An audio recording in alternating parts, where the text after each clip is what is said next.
A winter salad, the longer this salad sets, the better it gets. So this is a weird thing.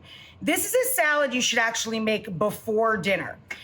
The greens are escarole, a bitter green we normally cook with, right?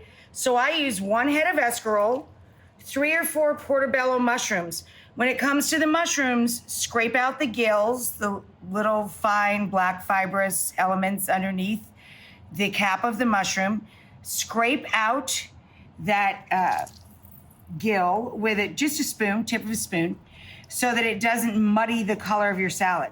So we have escarole, we have a few portobellos, we have 1 head of escarole, 3 or 4 portobellos, a small head or half a large head of radicchio, and a half of a white onion, because it's pretty mild, I find. And you can skip the onion if it's not your thing. But the most important part is to put in all the juice of 2 lemons. And as you see, I was squeezing the lemons cut side up so that we keep the seeds out of the salad. And that's what's going to literally start to break down, marinate, and cook this salad. By using only escarole and a little bit of radicchio, we really want this to slump and cook. So we're gonna salt it pretty generously. And we're gonna add some pepper.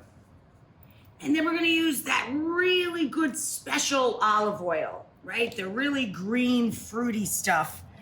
And pour some good olive oil down over this whole salad. And I make this first when I make this meal.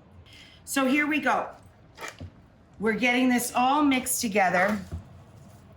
You know me, I hate this. I just use those tong things for television purposes. My mother always said, get your hands in there. They're the most useful instrument you have in the kitchen. So once we get the salad done now, we can take this out of the way. We don't chill it, we leave it room temperature.